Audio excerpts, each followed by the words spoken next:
इतिहास लिखा है इसमें, कुछ खास छिपा है इसमें। इतिहास लिखा है इसमें, कुछ खास छिपा है इसमें। मर्यादा है, कोई वादा है, विश्वास रखा है इसमें। सात फेरों से मिला ये तो उपहार है, मेरा श्रृंगार है, मेरा श्रृंगार है, मेरा श्रृंगार है, मेरा श्रृंगार है। मंगलसूत्र, मंगलसूत्र, मंगलसूत्र, मंगलसूत्र, मंगलसूत्र, मंगलसूत्र,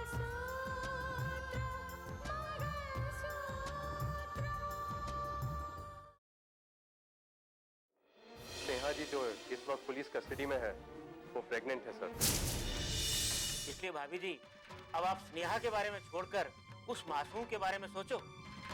मुझे बच्चे से हमदर्दी है, लेकिन मैं कुछ नहीं कर सकती। कि एक औरत को इससे बड़ी अफसोस की बात क्या हो सकती है कि उसके मां बनने की खबर उसे इस तरह इस पुलिस के लॉकअप में मिले। क्या? हाँ, सारे इल्जाम, सारी शिकायतें वापस लूंगा। लेकिन क्यों पापा, क्यों? लेकिन पापा आपकी इस मेहरबानी का कारण क्या है? देखो रोहित, आज मैं तुमसे कुछ भी कहूंगा ना तो तुम लोग नहीं मानोगे।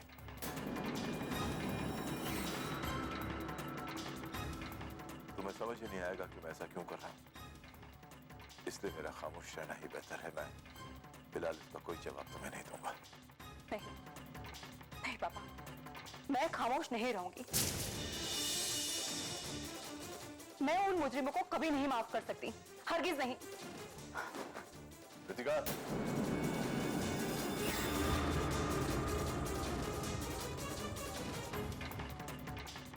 किसी भी तरह का समझौता नहीं चाहते। मैं इस घर में किसी को भी नाराज नहीं करना चाहता, लेकिन अपने उसूलों को भी नजरअंदाज नहीं करूंगा, नहीं करूंगा।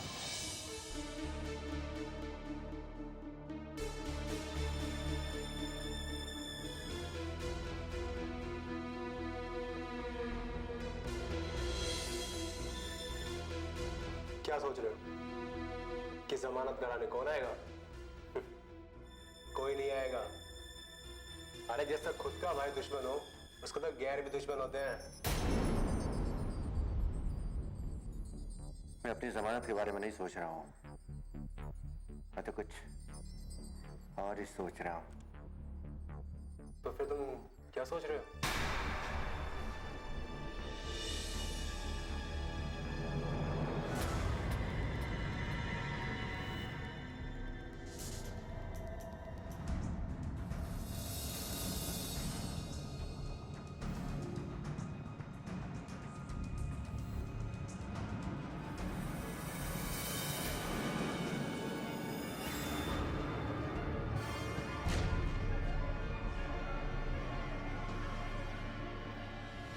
खाओ भाई, खाना खाओ।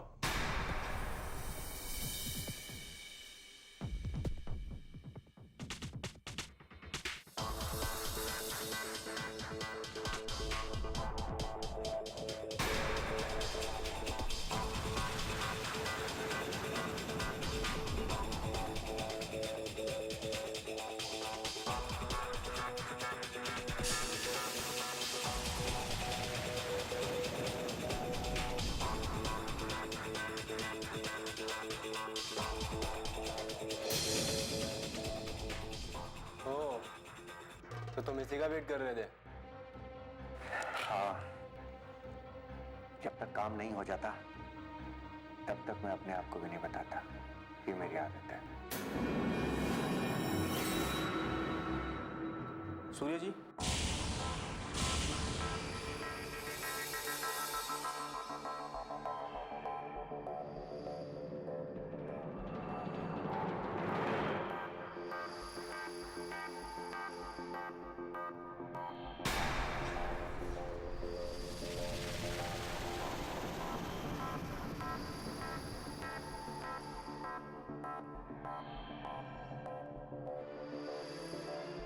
सूर्या जी, इस पेपर पे आपके साइन चाहिए। क्या है ये, मेरी मौत का फरमान? नहीं, तो फिर क्या है? जमानत के फरमान है। मजाक कर रहे हैं आप? मैं मजाक नहीं कर रहा हूँ।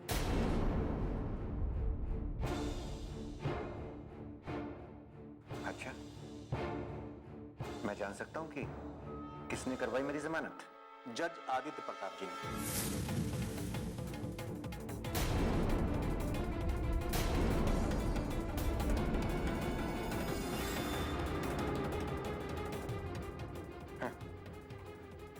वो क्यों कराने लगे मेरी जमानत? उनकी वजह से तो आज मैं इस जगह पे सड़ रहा हूं। जब यहां से बाहर जाओगे तो समझ जाओगे। आदित्य प्रताप जी ने आपके ऊपर लगाए हुए सारे इल्जाम वापस ले लिए हैं। तुझे कभी अपना सौतेला भाई नहीं समझा? क्या नहीं किया तुझे? इतना प्यार किया कि शायद एक बाप अपने बेटे से भी नहीं कर सकता। इसे सजा आप नहीं, मैं दूंगा। अभी इस पेपर पे आप साइन करते हैं कि मैं खाली हाथ जाऊं?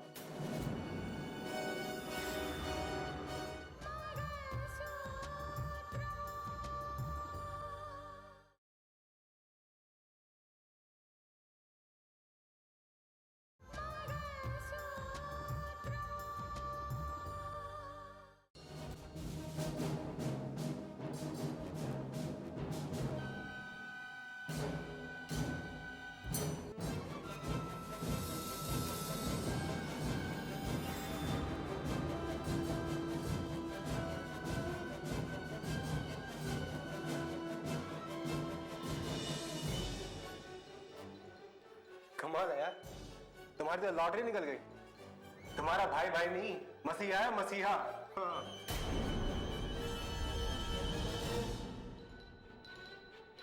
हे ईश्वर, मैंने ये क्या कर दिया? मैंने ये क्या कर दिया? कैसे रोकूं मैं उसे? तीर तो कमान से निकल चुका है। कैसे रोकूं?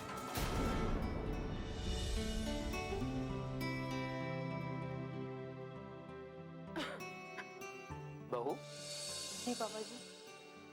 तुम तो समधी जी से मिलने गई थी ना? हाँ, क्या बात हुई? कही तो थी मैं उन्हें समझाने के लिए, लेकिन उल्टा उन्होंने ही मुझे समझा दिया। कहते हैं कि रिश्ते में वो मेरे पापा हैं और मैं उनसे छोटी हूँ, तो जाहिर सी बात है कि उनमें अकल ज्यादा है, समझदारी ज्यादा है। नहीं बहू, ऐसा नहीं कहते। अक्ल का उम्र से क्या वास्ता? सुजाता जी, ये उम्र और अक्ल जो है ये बहस का विषय है। हमें इस वक्त उस वाद विवाद में नहीं पड़ना है।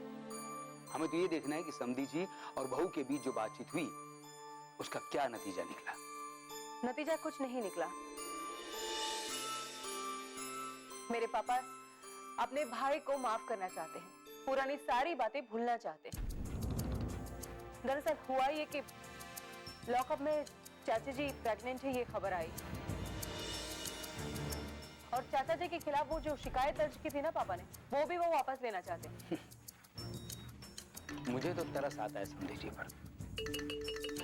उन्हें तो इस युग में पैदा ही नहीं होना चाहिए। ना जाने किस मिट्टी के बने हुए। अगर मैं उनकी जगह होता ना, तो सूर्य जैसे गद्दार भाई को नया कानून बनवाकर काला पानी की सजा दिलवा देता। मैं अफ्रीका के जंगलों में छोड़ा था उसे, जहां शेर चीते उसे फाड़ फाड़ कर खा जाते। लेकिन हमारे समधी साहब माफीनामा तश्तरी में रखकर उसके सामने लेकर जा रहे हैं। वाह समधी साहब, वाह, क्या बात। लेकिन मैं आपसे कहूंगी, एक बार समधी जी से बात करके देखिए। बेकार है, लेकिन फिर भी मैं सोचता हूं कि नहीं पापा जी, मैं जानती हूँ अपने पापा को। एक बार उन्होंने कुछ सोच लिया तो बस सोच लिया, उसके बाद वो किसी की भी नहीं सुनेंगे। वो वही करेंगे जो उनको करना है, और फिर अगर आप सलाह देंगे और वो नहीं मानेंगे तो मुझे अच्छा नहीं लगेगा। बस उन्हें अच्छे और बुरे की पहचान हो जाए, आप उतनी दुआ कीजिए। एक मिनट बहू, कुछ ना कुछ तो सोचना पड़ेगा। आखिर किसी अपने को इस तरह अंधेरे कुएं में गिरते हुए देखकर चुप तो नहीं बैठा जा सकता ना। ठीक है, मैं इस मुद्दे पर तुमसे बाद में बात करता हूं, तो बैठ, मैं आता हूं। दीदी चाय। हाँ,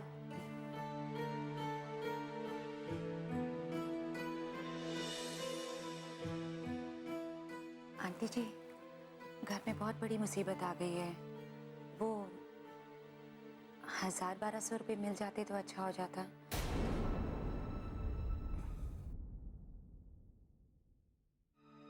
भाभी जी, देखिए शिवराम जी और आप मेरे दिल के बहुत करीब हैं। आप इस तरह बार बार माफी मांग के मुझे शर्मिंदा मत कीजिए। इसमें आपकी कोई गलती नहीं है, आपको माफी मांगने की बिल्कुल जरूरत नहीं है। शर्मिंदा तो हम हुए हैं भाई साहब। स्नेहा ने हमें कहीं का नहीं छोड़ा। उसकी खुदगर्जी की फितरत ने हमारे मुंह पे कालिक पोत दी है। अगर आपकी बेटी स्नेहा से जुर्म हुआ है तो मेरे भाई सूर्य से भी तो हुआ है।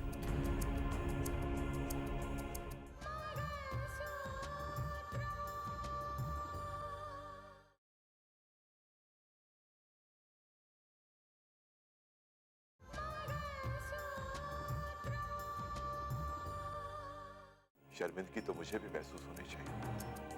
सूर्य और स्नेहा ने दोनों परिवारों को शर्मिंदा कर दिया है। फिर भी हम लड़की वाले, हमारा कसूर ज्यादा है। जी नहीं, मैं बिल्कुल ऐसा नहीं मानता। शिवराम जी मेरे समधी होने के साथ साथ मेरे एक दोस्त हैं। वो तो आपसे बात करने की हिम्मत भी नहीं जुटा पाए। छोटी लड़की के इलाज के लिए बेंगलोर गए हैं। जी हाँ, मैं जानता हूँ। वो बेचारे पहले ही परेशानियों में घिरे हुए हैं, इसलिए मैंने ये बात उनसे बिल्कुल नहीं की।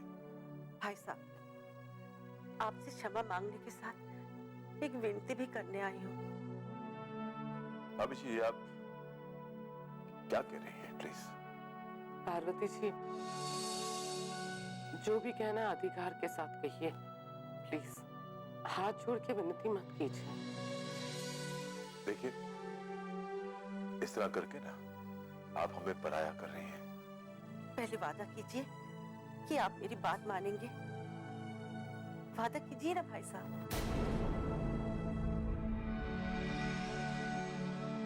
अगर आपकी बात मानने से दोनों परिवारों का भला होता है तो मैं जरूर मानूंगा।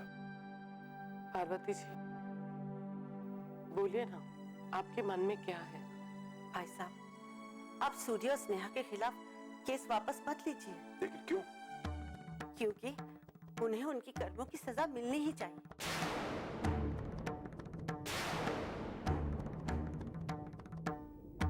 मैं और मेरे पति चाहते हैं कि कानून स्नेहा को सजा दे। पार्वती जी, अगर सब लोग आपकी तरह सोचें तो ये दुनिया वाकई में स्वर्ग बन जाएगी।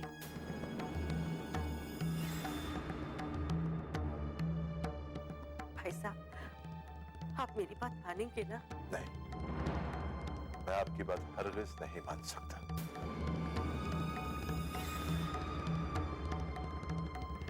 क्यों नहीं मान सकते हैं? बताइए, क्यों नहीं मान सकते आप? क्यों ऐसे लोगों पर मेहरबानी करना चाहते हैं आप, जो मेहरबानी का मतलब तक नहीं समझते? अभी जी, मैं सूर्य और स्नेहा पर कोई मेहरबानी नहीं कर रहा, कोई एहसान नहीं कर रहा। भाभी जी, आप मेरी बात समझने की कोशिश करें। गुनाह स्नेहा और सूर्य से हुआ है। वो मासूम बच्चा जो इस दुनिया में आने वाला है, उसका क्या दोष है?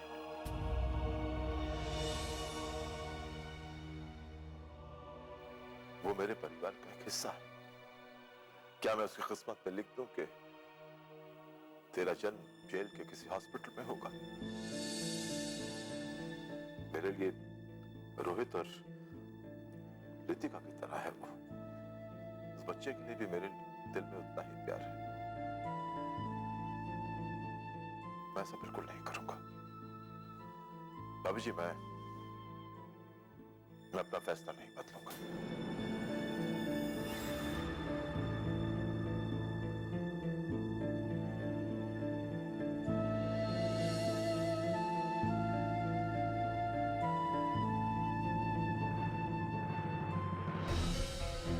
नहीं मिलना, मुझे किसी से नहीं मिलना, किसी से बात नहीं करनी। स्नेहा बिटिया, मैं तुम्हारी चाची हूँ। कुछ याद नहीं है मुझे। जब सब मुझे भूल गए तो मैं किसी को याद क्यों रखूं? कोई नहीं भूलेगा तुम्हें बेटा, तुम सबके दिल में रहती हो। झूठ।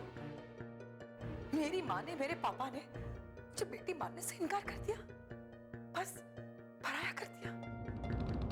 मेरा तो उनसे खून का रिश्ता है ना, फिर भी मुझे तकलीफ में देखकर उनकी ममता नहीं जागी। बेटी के रिश्ते को ही तोड़ दिया। बेटा, ये उनकी नाराजगी है, गुस्सा है, नफरत नहीं है। स्नेहा, ये सही कह रही है। माँ बाप का गुस्सा, नफरत प्यार ही होता है। हाँ बेटा, अगर दीदी तुमसे नफरत करती होती तो यहाँ वो दौड़ के नहीं आती।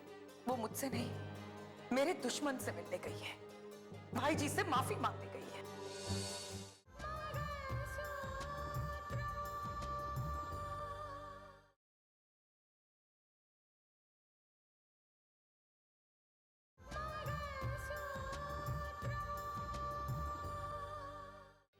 आप दोनों मिलकर मुझे बुरा भला कहेंगे। तुम्हें कोई कुछ नहीं कहेगा, तुमने ऐसा कुछ नहीं किया है। और छोटी मोटी गलतियां तो सबसे होती हैं। मेरी माँ भी अपनी तरह सोचती है। अरे बावरी, थोड़ी शांति रख, सब ठीक हो जाएगा। हाँ स्नेहा, ठंडे दिमाग से काम लो, फिर सब कुछ वैसा ही होगा जैसा तुम चाहती हो। मैं इस कैद खाने से आजादी चाहती हूँ, सूर्य के साथ अपने घर में रहना चाहती हूँ। बेटी, मुझसे जितना बन पड़ेगा मैं कोशिश करूंगी। आप माँ को समझाइए, अगर वो मान गई ना तो मेरी जमानत हो जाएगी। नहीं नहीं, दीदी नहीं मानेगी। ओए, जमानत के लिए इतना फड़फड़ा क्यों रही है? हाँ,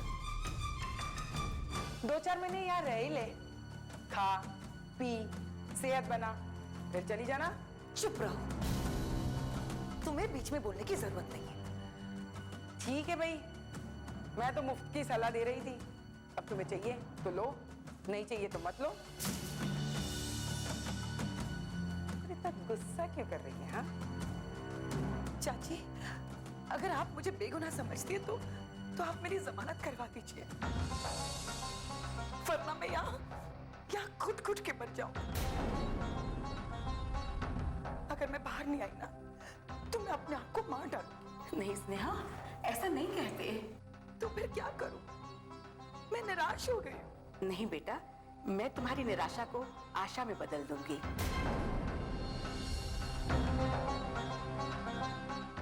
कैसे? चाची आप क्या करेंगी? बताइए ना। मैं तुम्हें यहाँ से बाहर निकालने की कोशिश करूंगी। लेकिन कैसे? तुम्हारे इस सवाल का जवाब मैं अभी नहीं दे सकती, लेकिन मैं बहुत जल्द तुमसे मिलने आऊंगी और तुम्हारी जमानत के पेपर के साथ। चाची आप सच बोल रही है ना? मैं सचमुच आजाद हो जाऊंगी? हाँ बेटा, ईश्वर चाहेगा तो तुम बहुत जल्द अपने घर पहुंच जाओगी।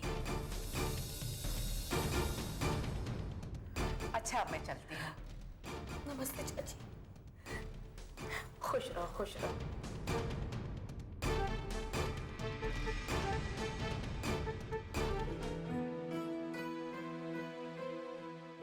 सूर्या, तुम्हारी होशियारी अब किसी काम नहीं आएगी। तुमने अपने पैरों पर खुद कुल्हाड़ी मारी है। बकवास बंद करो यार, और मुझे सोचने दो कि मुझे क्या करना है। गुस्सा क्यों होता है यार? देखो, मैं जानता हूं कि मुझसे गलती हुई है। अब मैं ये सोच रहा हूं कि इस गलती को सुधारा कैसे जाए। सूर्या, तुम्हें टेंशन लेने की कोई जरूरत नहीं। तुम्हारे भाई ने केस विड्रॉ कर दिया। जानता हूं और ये भी जानता हूं कि मैं अपनी आजादी के परवाने पर दस्तखत भी कर चुका हूं। लेकिन सूर्या, अगर तुम्हारे प्यादे ने गेम बजा दिया तो तुम्हें नहीं लगता मैं फिर भी रिहा हो जाऊंगा? है? मेरे भाई ने मेरी जमानत ली है, मेरी रिहाई निश्चित है। तुम्हें नहीं लगता ये बात? बिल्कुल सूर्या, तुम्हारी रिहाई निश्चित है। हाँ, मैं जानता हूं कि रिहाई निश्चित है, लेकिन क्या है ना, मुझे ऐसा लगता है कि वो पुरानी कहावत याद आ जाती है कि बुरा वक्त कभी भी कहकर नहीं आता है। इसीलिए मेरा दिमाग उड़ा हुआ रहता है, मैं थोड़ा सा परेशान रहता हूँ। तो फिर हम और तुम कर ही क्या सकते हैं? नहीं, कुछ नहीं कर सकते। मैं जानता हूँ हमें बिल्कुल चुपचाप बैठना होगा। अभी जो हो गया सो हो गया। अरे सूर्या, तुम बस करो। तुम्हारी ये हालत देख के मुझे बुखार आ जाएगा। तुम चलो और चल के बैठो।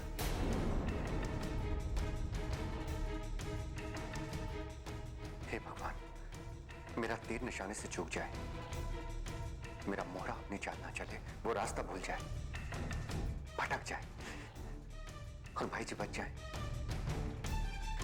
पहली बार अपने दुश्मन को जिंदगी की दुआ दे रहा हूं।